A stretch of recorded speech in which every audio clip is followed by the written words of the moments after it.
on va commencer par la prière. Je crois que c'est la meilleure des choses à faire, si vous permettez. Donc, on ouvre la Bible, donc on demande à Dieu, au Saint-Esprit de Dieu, qui en est lui-même l'auteur de cette Bible, de nous éclairer et de nous permettre de comprendre quelle est sa pensée pour nous aujourd'hui, là, maintenant, tout de suite. Voilà. Alors donc, on prie un instant, si vous voulez bien. Seigneur, nous te remercions pour ta parole qui est une puissance de vie qui transforme vraiment nos caractères, nos êtres tout entiers et modèle tout cela sur le modèle accompli qu'est Jésus-Christ. Merci vraiment de bénir ta parole, merci aussi de nous garder bien concentrés, que vraiment par ton esprit tu puisses nous illuminer de l'intérieur, cette intelligence que tu nous as donnée, qu'elle soit illuminée, rafraîchie, ointe par toi, de manière à ce que chacun puisse recevoir et comprendre pour appliquer la parole que tu lui adresses ce soir pour la gloire de ton nom. Amen. Voilà, donc un partage qui tient compte de la semaine un peu éprouvante, et même très éprouvante, que nous avons traversée. Je parle on parle de la Belgique, mais bien plus largement, donc plusieurs pays touchés, parce que vous savez, donc les dernières grandes et graves inondations, lorsque tout vacille, jusqu'à s'effondrer. Voilà, donc c'est là-dessus que j'aimerais, avec vous, en tout cas parcourir trois textes. Genèse 22, on lira au fur et à mesure, vous en faites pas, et puis donc Acte 9 et les deux parties de Psaume. Alors, lorsque tout vacille jusqu'à s'effondrer, donc les scènes dramatiques de ces derniers jours, en tout cas, nous ont rappelé avec une violence extrême que tout peut vaciller, que tout peut s'effondrer très vite, et même infiniment plus vite que ce que nous n'avons jamais pu imaginer. Et il est clair que, pas seulement en Belgique, mais partout, il semble que quelque chose chancelle, bouge. Alors, il y a 33 ans, au début de la conversion, seuls les chrétiens parlaient de la fin du monde. Aujourd'hui, les chrétiens parlent très peu de la fin du monde, et par contre, les non-chrétiens qui riaient, qui se frottaient le ventre, qui nous vomissaient dessus, de mépris, quand on parlait de la fin du monde, sont les premiers à ne plus arrêter de parler de chaos, de toutes sortes, de crises écologiques, etc. En tout cas, ce qui est sûr, c'est que la stabilité d'un certain climat bouge, ça bouge vraiment, et cela entraîne drame sur les 5 continents. J'aimerais aussi dire que les 15 derniers mois que nous avons traversés tous ensemble, les mois de pandémie pour le dire autrement, eh bien, n'ont pas été autre chose, si on regarde d'un peu plus près. Je m'explique. Tous les piliers sur lesquels notre belle société belge et même plus largement européenne reposait, ces piliers fondateurs sur lesquels une société comme la nôtre reposait, eh bien, tous ont été basculés, renversés, bousculés, retournés comme il se doit. Prenons simplement le pilier médical. On prend simplement celui-là. D'habitude, un pilier tellement ferme sur lequel tient bien la société européenne et belge. Un pilier qui rassure. Un pilier qui a une belle histoire, flamboyante, a connu un chaos sans précédent. En 15 mois, on l'a tous vu. Combien de traumatismes, combien de gens qui ont quitté l'hôpital choqués de ce qu'ils ont vu pendant ces périodes pandémiques.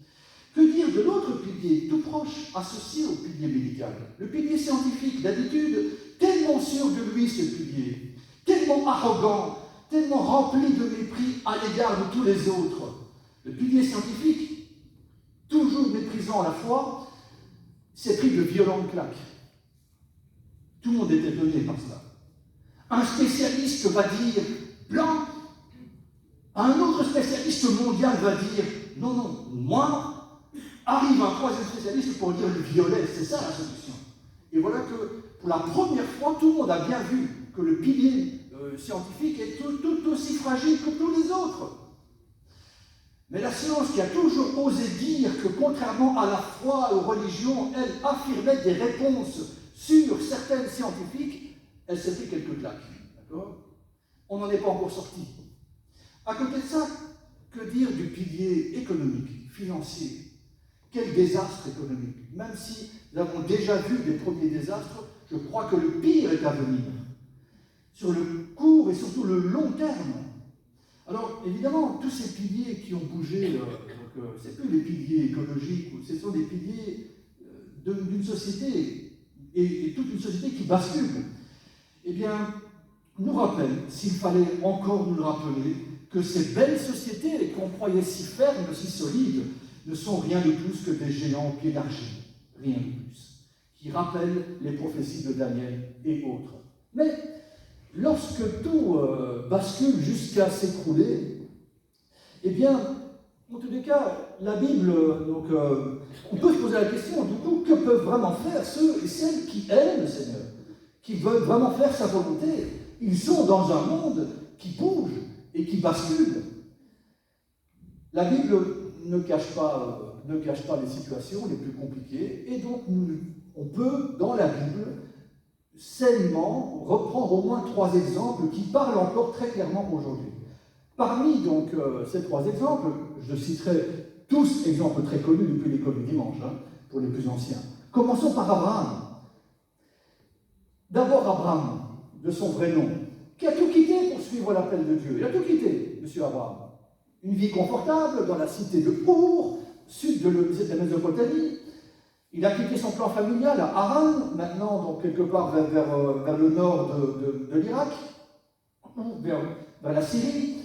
Et puis donc il se dirige selon ce que Dieu lui dit. Finalement, il mène une autre vie. Il habitait une maison confortable, on imagine, à voir les ruines de la zone Our, etc. On voit que c'était une situation assez développée. Et il devient finalement un semi-nomade, quelqu'un qui, sans être vraiment installé, va à gauche, à droite, avec ses tentes, sans vraiment se fixer. Et on sait aussi que Dieu a même, que Abraham a offert à son neveu Lot, qui voyageait avec lui, la meilleure partie du pays dans lequel il se trouvait. Rappelez-vous, quand les tensions ont commencé à grandir entre les bergers d'Abraham et les bergers de Lot, son neveu, il a décidé de laisser la meilleure place pour son neveu. Et Dieu a abondamment béni Abraham, au point de faire d'Abraham Abraham, donc le père d'une multitude. Dieu lui promet de devenir vraiment le point, une source d'une multitude de peuples. Alors lui qui en tout cas a un couple qui est stérile, devenir donc la source d'une multitude de nations, c'est quand même un magnifique changement, une grande bénédiction. Et c'est encore lui qui, voyageant tout le restant de sa vie sous des tentes, entend Dieu lui promettre qu'un jour, eh bien, ce pays qu'il est en train de fouler, sur lequel il est en train de marcher, nord, sud, est, ouest, eh bien ce pays, Dieu entend et lui promet, il l'offrira à sa descendance nombreuse. Alors, lui qui semble, toujours Abraham, qui semble arriver donc à la fin de ses jours, eh bien non. Dieu lui accorde une espérance qu'il n'imaginait même plus. Laquelle? Eh bien, toutes les familles de la terre seront bénies au travers de lui. Comment c'est possible? Abraham n'a jamais vu les familles de la terre. Il n'a jamais vu que sa zone à lui. Pourtant, il a assez bien voyagé. Eh bien, cette promesse de Dieu, elle est actée. Et Abraham croit. Et bien sûr, toutes ces promesses, ces très nombreuses promesses, elles passent par la naissance. Tout commence par la naissance d'un enfant promis, fameux Isaac. Isaac, c'est le concentré de toutes les promesses de Dieu. Voilà, donc pour la vie d'Abraham. Tout ce que Dieu a promis à Abraham, là c'est clair, avec Abraham, avec Isaac, ça devient visible, ça devient vrai quelque part. Eh bien, Abraham, béni, comblé, comme on peut l'imaginer par la naissance tardive de ce petit Isaac, entend un jour Dieu lui dire ceci, Genèse 22, 2, prends ton fils, ton unique, alors qu'avant il avait quand même Ismaël, mais voilà, pour qu'il n'y ait pas de confusion, il sait très bien de qui il parle, ton unique, celui que tu aimes, Isaac, et va-t'en au pays de Moria, et là, offre-le en holocauste, sur l'une des montagnes que je t'indiquerai. Je voulais simplement imaginer comment, en cet instant-là, justement, la vie d'Abraham a dû vaciller. Comment les choses ont bougé, voire même risqué de s'effondrer. On peut imaginer, je crois, ce qui a dû se passer dans le cœur d'Abraham en entendant une telle parole de Dieu. Mais il est quand même bon de le rappeler, Abraham, ce n'est pas un robot qui obéit comme une machine, même si tout ce que Dieu dit, il croit. Mais Abraham, c'est un homme qui a des sentiments. Abraham, c'est celui qui va vraiment tout faire pour sauver son neveu Lot, qui se trouve dans une cité dramatique, Gomorrhe, Sodome et Gomorrhe, et donc il va tout faire pour sauver Lot et sa famille. C'est le même, encore Abraham, qui va vraiment délivrer Lot et sa famille, eux-mêmes devenus emmenés prisonniers de guerre. C'est toujours le même Abraham qui va marchander, c'est presque le seul cas dans la Bible aussi clair, aussi visible, d'un homme qui ose marchander avec Dieu pour sauver au moins 10 justes dans une ville. Voilà, donc, et tout ça a donné donc, les fameux regroupements des 10 justes qui autorisent aujourd'hui encore l'ouverture d'une synagogue. Donc Abraham, c'est l'homme qui a un cœur pour les autres, évidemment. Et s'entendre dire cela, prends ton fils Isaac et offre-le-moi, on imagine ce que ça a dû faire dans son cœur. Et puis, donc, il y a l'exemple remarquable d'Abraham. Vraiment un exemple remarquable. Que fait Abraham alors que tout s'écroule dans sa vie? Dieu lui demande de sacrifier vraiment la chose, entre guillemets, chose bien sûr, hein, la plus centrale de sa vie. Le concentré de toutes les promesses que Dieu a données. Eh bien, ce qui est remarquable, c'est que chez Abraham, qui pourtant sait très bien parler, aucune contestation, non mais c'est pas juste, aucune révolte, du style, mais c'est scandaleux, moi j'ai rien demandé, tu m'as donné un fils et maintenant tu me demandes de le reprendre, enfin tu veux le reprendre, rien.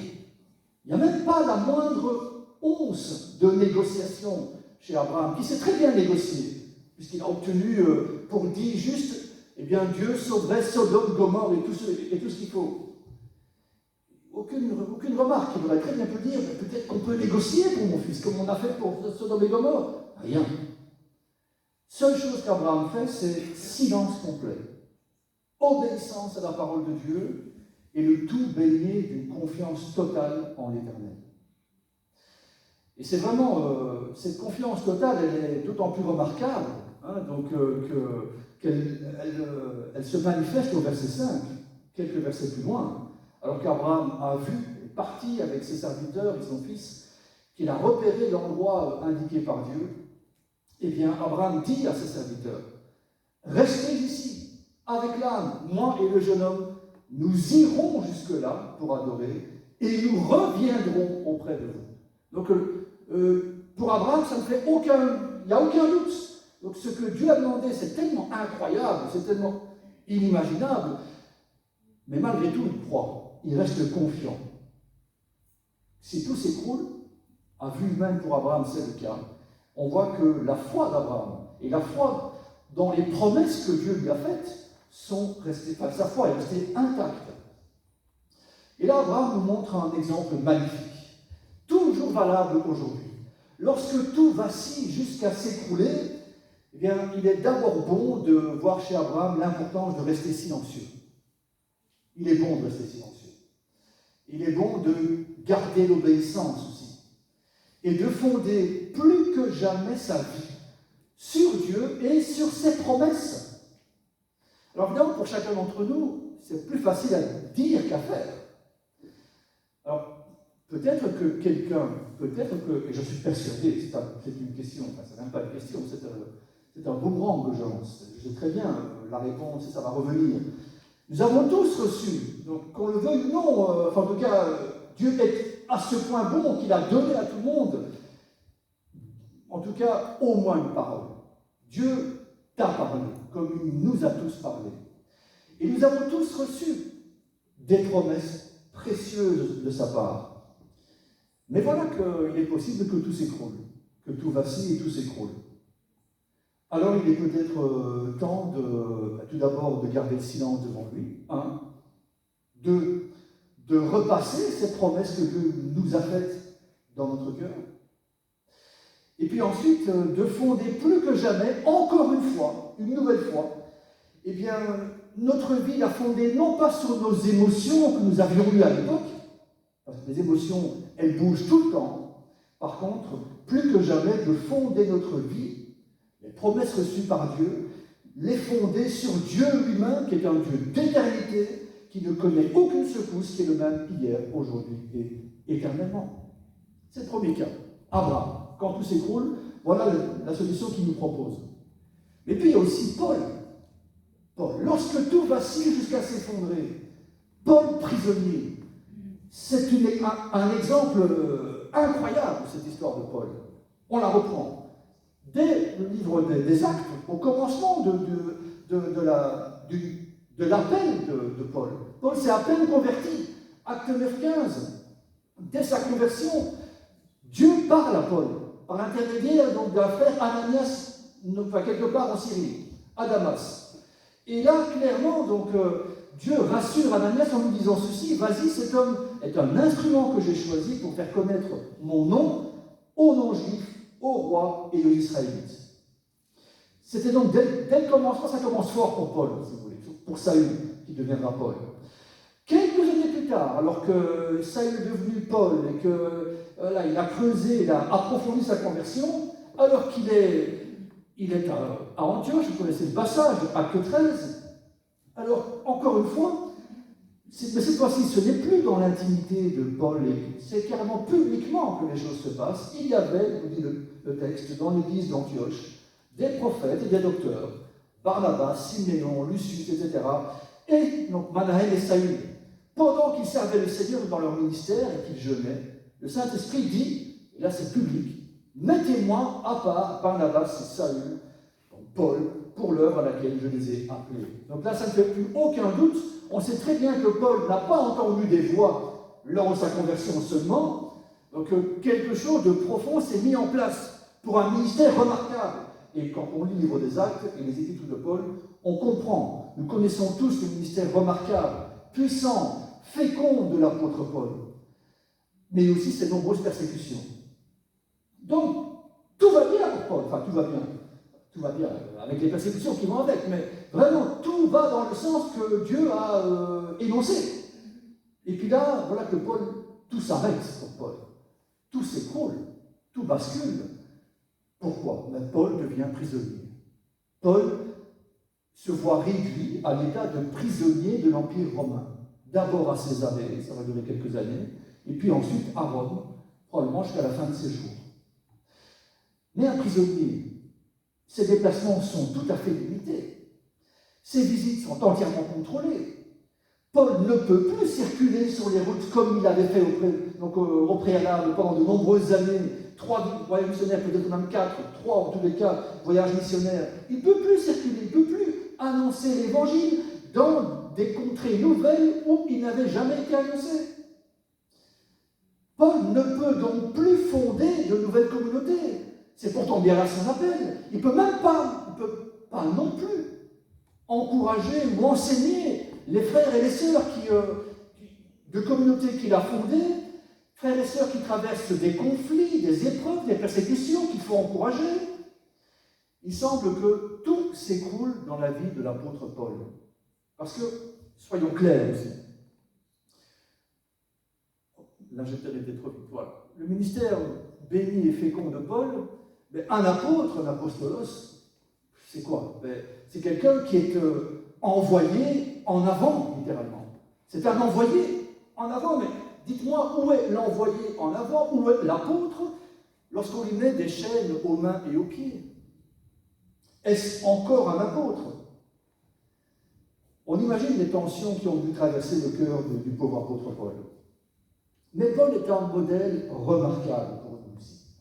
Que ce soit lors de ses emprisonnements, à Philippe, dans Acte 16, que tout le monde connaît, donc je reprends rapidement, il est avec Silas, et puis donc il prêche l'évangile, et finalement ça se passe comme souvent bien et aussi très mal, et finalement Paul et Silas sont arrêtés, roulés de coups, jetés en prison, on précise même dans la prison intérieure. On peut même imaginer une forme de cachot retiré comme des oubliettes, si on veut. Bloqués, serrés aux pieds et aux mains, bref, dans le chaos total. Eh bien, dans un bouleversement aussi fort, que font Paul et Silas? En tout cas, ils ne s'est pas du tout démonté, mais pas du tout. Les deux frères prient chantent de tout leur cœur comme un dimanche soir à Halle. Comment c'est possible? Quand tout s'écroule, l'apôtre Paul et Silas, que font-ils? Ils prient, ils chantent les louanges du Seigneur. Voilà le fondement sur lequel ils s'appuient encore et toujours. Et on sait bien que dans l'événement dans la ville de Philippe, eh bien, Dieu interviendra soudainement et tous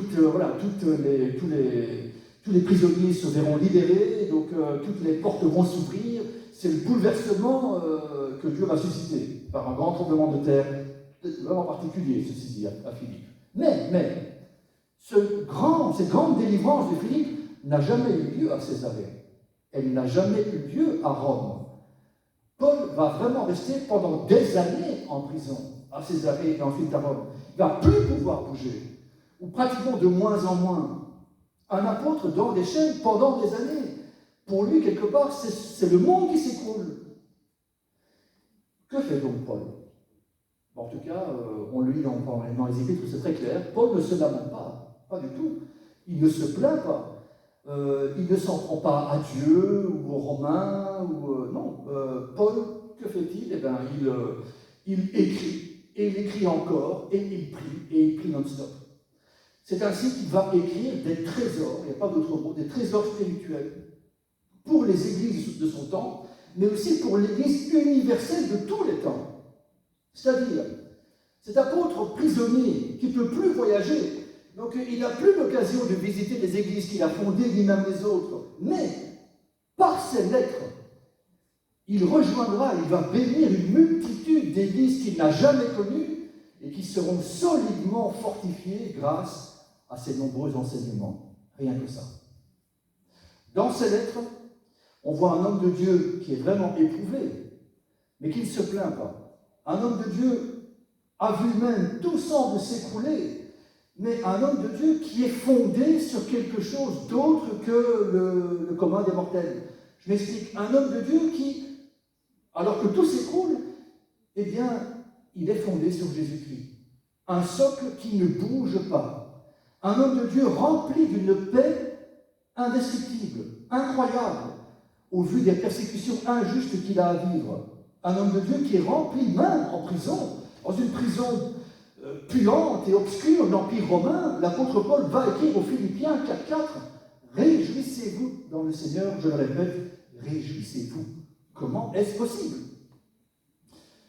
Alors lorsque tout vacille, jusqu'à s'effondrer, eh bien Paul nous invite à nous établir encore plus fermement sur Jésus-Christ lui-même, fondement inébranlable pour nos âmes. Pourquoi? Bien parce que fondé en Jésus-Christ, il a compris et il nous redit ceci. Fondé en Jésus-Christ, tout peut s'écrouler, tout. Et pourtant, rien ne va bouger.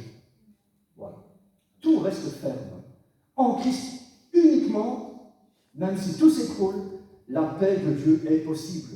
Même si tout s'écroule, tout reste en place et je peux être rempli même de la joie de Dieu dans des circonstances tout à fait anormales à vue humaine. Parce que cette joie vient uniquement de l'Esprit de Dieu qui place sa joie en moi parce que je suis dans sa volonté. Alors évidemment, pour chacun d'entre nous, là aussi c'est plus facile à dire qu'à faire, évidemment. Peut-être es-tu, à cause de circonstances involontaires, en train de vivre tout le contraire de l'appel que tu as reçu de Dieu, comme peut-être l'apôtre Paul. Peut-être. Mais si c'est le cas, sache que tu n'es pas le seul. Tu n'es pas la seule. Peut-être es-tu comme cet apôtre emprisonné qui semble ne plus être tellement utile au Seigneur. Et pourtant, eh bien, la bonne nouvelle, c'est que mon frère et ma sœur, prends courage. Alors, je reprends deux possibilités. Soit ce que tu vis, c'est une conséquence de tes propres mauvais choix. Dans ce cas-là, c'est un autre cas de figure.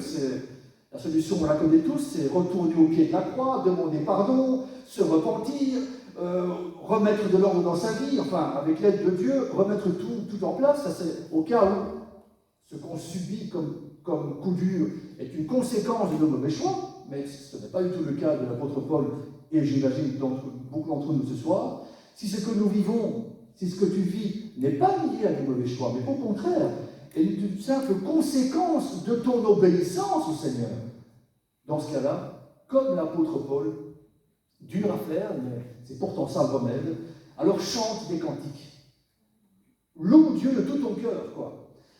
Vraiment à pleine voix, même dans la prison dans laquelle tu te trouves et que tu n'as pas choisi, dans laquelle Dieu t'a placé pour le moment qu'il a décidé. En tout cas, sache ceci, c'est que dans ce cas-là, ta fidélité ne manquera pas d'être honorée par le Seigneur lui-même, que ce soit dans cette vie ou dans celle qui vient bientôt. Et puis, il y a bien sûr la troisième personne, la meilleure de toutes, le modèle le plus accompli qui soit. Lorsque tout vacille et s'effondre, alors là, il n'y a qu'à... Enfin oui, il faut regarder une fois encore à Jésus en croix. Ce qu'on a l'habitude d'appeler la passion de Jésus-Christ, eh bien, signale à vue humaine que tout s'écroule pour Jésus à ce moment-là. Tout. Lui qui traversait les foules et allait de village en village, de ville en ville, annonçant la bonne nouvelle du royaume, il est arrêté, il est stoppé net, il ne sait plus bouger. Lui qui annonçait et apportait la liberté de Dieu à toute forme de captif. Lui qui délivrait tous ceux qui étaient sous l'emprise de l'ennemi. À son tour, le voici lié, attaché, il est réduit à un simple prisonnier comme un criminel de l'Empire romain. Lui qui parlait avec beaucoup d'assurance devant les foules, qui avait un sens de la répartie incroyable, qui parvenait à fermer la bouche de ses détracteurs sans problème. Le voici moqué, humilié et mis en spectacle devant tous. Lui, encore une fois, qui guérissait les malades, qui relevait les paralytiques, qui ressuscitait les morts, le voici torturé, cloué sur une croix et agonisant. C'est au point, évidemment, où Jésus est nargué. Il est même tenté. Je rappelle simplement ces paroles des passants qui passent pour le narguer et le tenter en disant « Mais si tu es vraiment le Fils de Dieu, allez, si vraiment tu l'es, descends de la croix. S'il est vraiment le roi d'Israël, qu'il descende de la croix, nous croirons en lui. » Voilà la tentation. C'est-à-dire que, pour faire court, tout ce que Jésus a dit, tout ce qu'il a fait, tout ce qu'il a proclamé, eh bien, est tellement l'opposé de tout ce que les gens voient maintenant sous leurs yeux, devant leurs yeux, si vous voulez. Que voient-ils ? Ils voyaient, ils avaient entendu un homme qui avait dit, qui avait fait des miracles incroyables. Ils l'avaient entendu et vu, et là, sous leurs yeux, ils ont un pauvre homme nu, humilié, agonisant et criant sur une croix romaine. On peut le dire. Il semble que tout se soit écroulé pour Jésus à ce moment-là. Que les fondements de tout son ministère, tout ça a été renversé, anéanti. Et alors la question c'est, que fait Jésus, encore une fois, parvenu à ce stade aussi critique ? Eh bien, toujours la même chose. Il n'y a aucune révolte. La seule chose qu'il a toujours faite, c'est que fait Jésus alors que tout s'écroule autour de lui ? Eh bien, il cite, il récite, il prie Dieu, son Père, en citant et en récitant, en priant les psaumes. Parmi ces psaumes, ceux que vous connaissez bien sûr, le psaume 22, mon Dieu, pourquoi m'as-tu abandonné ? Je crie à toi, etc. Jésus prie en citant ce psaume. Il n'est pas en train de dire que Dieu l'a abandonné, mais bien de prier avec ce psaume qui a 1000 ans, qui a été prophétisé 1000 ans avant les faits. Et puis, Jésus peut dire, jusqu'à son dernier souffle, là encore, il prie en citant un psaume 31, verset 6, « Entre tes mains, je remets mon esprit ». Ce n'est rien d'autre que Luc 23, 46, qui reprend le psaume 31. C'est-à-dire, lorsque tous les fondements sont bouleversés, ébranlés, secoués, anéantis pour Jésus-Christ, eh bien, la parole de Dieu demeure ferme, nous dit-il. La parole de Dieu reste le seul fondement sur lequel il faut s'appuyer quand tout s'écroule. Lorsque tout s'écroule, lorsque tout tombe par terre, eh bien, le Seigneur nous montre l'exemple à suivre, s'appuyer encore et toujours sur la parole de Dieu. Ses promesses, ses vérités, qui sont éternelles. Alors évidemment, lorsque tout vacille jusqu'à s'effondrer, quels sont peut-être... toi, que feras-tu si jamais ça t'est arrivé?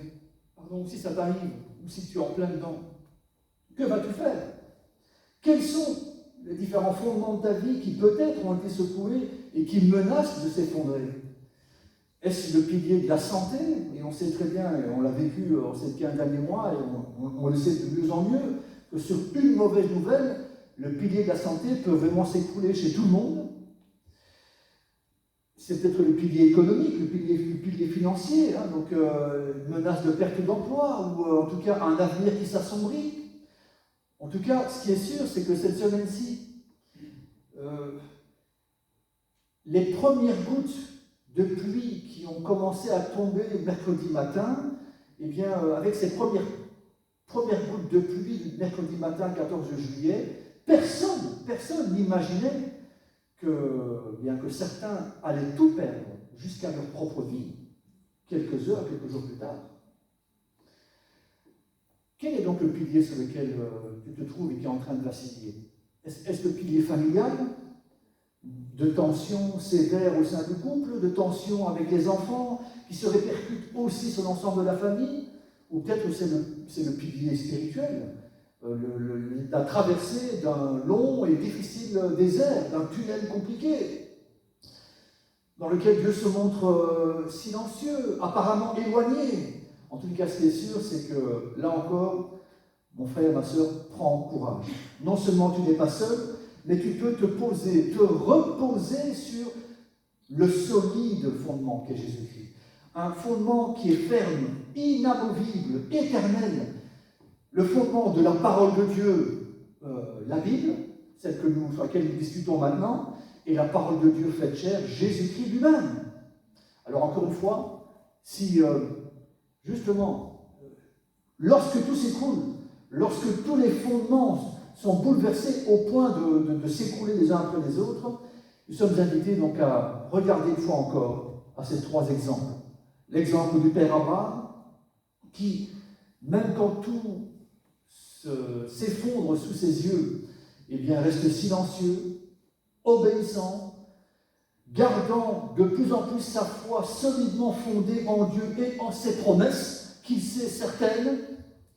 Mais on peut aussi regarder dans le bel exemple de l'apôtre Paul, qui, au fond de ses prisons, de Philippe, de Césarée, de Rome et d'ailleurs, ne se lamente pas, mais s'appuie de plus en plus fermement sur le fondement qui ne bouge pas. Jésus-Christ, son Seigneur et son Sauveur, le sien et le nôtre.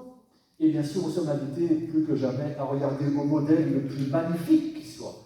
Notre maître parfait, notre modèle le plus accompli, le plus éblouissant qui soit, Jésus-Christ lui-même. Alors qu'il est sur la croix, jusqu'au bout, jusqu'à son dernier souffle, eh bien, il ne cesse de montrer encore une fois le chemin à suivre, qui est celui de prier Dieu son Père, d'invoquer fidèlement la parole de Dieu, avec ses promesses, avec ses encouragements, avec ses vérités éternelles. Jésus-Christ, la parole de Dieu faite chair, pour vous et pour moi, qui nous encourage à fonder nos vies sur la parole de Dieu, l'écriture qu'il nous a laissée et qui ne cesse de lui rendre témoignage.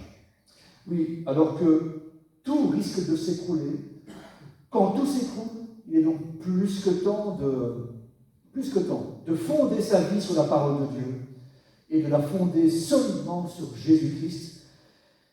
En lui, tout est solide.